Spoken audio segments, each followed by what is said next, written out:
Late afternoon in a quiet, poor countryside, Henry Carter, a black man in his 40s, thin but strong, is fixing a water pipe behind his house. Amara, a black girl, 8 years old with big round eyes, sticks her head out the back door and wrinkles her nose. "Daddy, are you done yet?" "The water made my slippers all wet." Henry gives a gentle smile. "Just a bit more, princess." Suddenly, Linda Wallace comes running, out of breath, her clothes messy, hair all over the place. She gasps, "Please help me. My water pipe broke. I don't know what to do."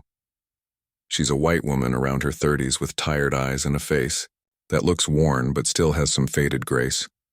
Henry calmly says, "Take a deep breath. Which house are you in?" "The last one on the row." Linda stammers, "I just moved in. My husband, he passed away. My son, too. He's gone. I'm all alone. Please help me." There's a brief silence in Henry's eyes. He sees that Linda is struggling, not just because of the broken pipe. "Wait a second. Tell us, what do you think of the story in the comments, and don't forget to subscribe for more stories like this." Then he nods and gently says, "You go ahead. I'll be right over." From that day on, Linda often visits Henry and Amra's small house. She brings some cookies, sometimes a few old books. The two adults talk on the porch while Amara draws stars in the dirt. She really likes Linda, calling her Miss Linda, who smells like baked apple pie. Linda gives all her warmth and kindness to Amara. A rainy season passed. Then came spring. Linda became a part of Henry and Amara's life. Like a kind neighbor, a friend, even a bit of sunshine in their quiet world. But what no one knew was Linda's coming here wasn't just by chance. That morning, Henry was sawing a piece of wood to make a frame for Amara's small room when Linda suddenly showed up. Her face was pale, lips shaking, and she held a thick envelope tightly in her hand. "Henry, I need to talk to you." "It's, important." Henry stopped, worried. "What is it?" Linda opened the envelope and placed a paper with a DNA lab stamp on the table. Next to it was a photo of Amara sleeping. "This is the DNA result. I'm Amara's biological mother." It felt like lightning hit Henry. He froze, eyes wide, staring at Linda, then at the paper. His voice was hoarse. "What are you saying?" Linda choked. "Up 10 years ago, I fell in love with a black man secretly because he was already married. I gave birth to Amara but didn't dare keep her.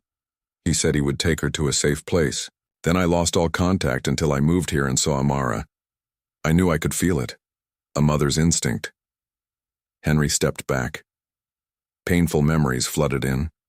A close friend from medical school had one day shown up with baby Amara, begging Henry to raise her because it was a dangerous situation, and her biological father died in an accident just a week after giving her to me, Henry said quietly. Linda cried, "I'm not here to take her back. I just want to be close to her, to care for her like a mother. I know I made mistakes, but please, let me make it right." Henry stayed silent for a long time. His heart was torn. He loved Amara like his own flesh and blood, but if this woman truly was her birth mother, and she really wanted to care for her, did he have the right to stop it? They called Amara in. Linda hugged her tightly, eyes full of tears. "Sweetheart, it's me, your mother." Amara looked confused, but touched. She had liked Linda for a long time and now believed she had found a real mom. A few weeks later, with Henry's reluctant approval, Amara went with Linda to the city. He let her go for her future. He couldn't keep her in this quiet countryside forever. At first, everything was fine. Amara sent letters, told stories often, but then the letters came less and then stopped. Henry started to worry. He called Linda again and again, but couldn't reach her. At last, he took the only bus of the day to the city, holding on to a small hope and a growing fear. That fear soon became real. The address Linda gave was fake. In the noisy, dusty city, Henry wandered like a lost man. He had gone to the address Linda gave, a fancy apartment building, but the guard shook his head. There has never been anyone named Wallace living here. It was like Linda and Amara had vanished from the world. Just as hope was slipping away, Henry happened to spot Eleanor Franklin, the widow of his late friend, walking past a small store. She wore a long coat and a wide-brimmed hat covering most of her face, moving quietly like someone trying not to be noticed. Henry rushed forward, calling out, "Eleanor, it's me, Henry!" Eleanor stopped and turned around, eyes wide with shock and a touch of fear. She was a white woman in her early 40s, thin and pale. At first she hesitated, but when she saw the photo in Henry's hand, a picture of Amara sleeping, her expression softened. She sighed. "You've kept the girl with you all this time," she whispered. Henry was surprised. "You knew about her? Do you know anything?" There was a moment of silence. Then Eleanor motioned for Henry to sit with her on a bench by the road. Her voice was quiet, almost lost in the breeze. "The truth is cruel." Henry stayed silent, his hands clenched. Eleanor began. "Linda Wallace isn't a mother. She's a doctor. Used to work in a secret genetics program nearly 20 years ago. She's insane. She used her own eggs and implanted them in artificial wombs, creating black children.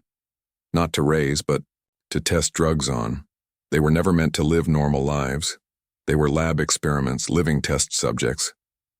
Henry turned pale. Eleanor continued. "My husband, your friend, worked as a lab technician in that place. He found out the truth and tried to save some of the kids. One of them was Amara. He ran, gave her to you, and then died. After that, I faked memory loss after a car accident to survive. I've stayed silent for 20 years, waiting for the right moment to expose Linda and get justice for my husband and all those children." Henry whispered, "All this time I thought the girl was their child, yours and his. When I saw you again, I didn't know how to face you." Eleanor shook her head, sighed, and pulled out a folded paper, the address of Linda's secret lab on the city's edge. But she warned, "It took me forever to find this place, but I don't know how to get inside. Security is tight. You can't just walk in. If you really want to save Amara, you'll have to risk everything." Henry didn't hesitate. He rented a delivery uniform, filled boxes with fake packages, and headed to the research site, a cold concrete building in the quiet outskirts. When the guard opened the gate, Henry kept his face calm, bowed slightly, and pushed the cart inside. Inside, the air smelled of chemicals. White lights buzzed over long, endless hallways. When no one was watching, Henry turned into a side door and quietly descended into the basement. There he saw a nightmare beyond words. Dozens of black children, some deformed, some trembling, many with wires implanted in their arms, some curled under bright fluorescent lights. Beside them were test tubes and medical reports titled Project Riva, enhancing the human body's healing by continuous damage stimulation. Henry frozen. He now knew Linda wasn't trying to save anyone. She was using the very children he thought were rescued to chase her twisted dream of eternal life. A piercing alarm shrieked through the building. The security system had detected Henry. "Unauthorized intruder, apprehend him." Guards rushed in. Henry hurled the delivery boxes aside, grabbed a metal rod, and fought back fiercely. The guards were no match for him.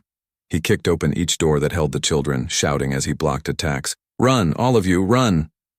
The kids scrambled, out in a panic. Cries and footsteps thundered through the halls. Henry fought his way forward, yelling with all his strength, "Amara, where are you?" A large door at the end of the hallway creaked open. Inside, dim light flickered over a cold steel table. Amara lay motionless, eyes closed. Linda stood beside her, holding a syringe filled with a golden liquid. She turned around, her eyes glowing. "Harrison, Henry, you have no right to be here. Step away from her," Henry roared. Linda burst out laughing, voice twisted with madness. "She's mine. I created her. She's my masterpiece," Henry charged. They struggled violently. Linda threw the syringe and lunged at him with a scalpel. Henry dodged and shoved her to the ground. Outside, police sirens wailed. Eleanor had called the police as soon as Henry left. A SWAT team stormed in, shutting down the lab. The children were rushed to emergency care. Henry held Amara in his arms, tears streaming down his face. "Daddy's here." "I'm here, sweetheart." A nurse quickly checked. She's alive. Her heart's still beating. Linda Wallace was handcuffed at the scene. As she was dragged out of the lab, she screamed like a lunatic. You don't understand. I was so close. I am the mother of the next generation. A police officer coldly cut her off. You're just a criminal and you'll spend the rest of your life behind bars.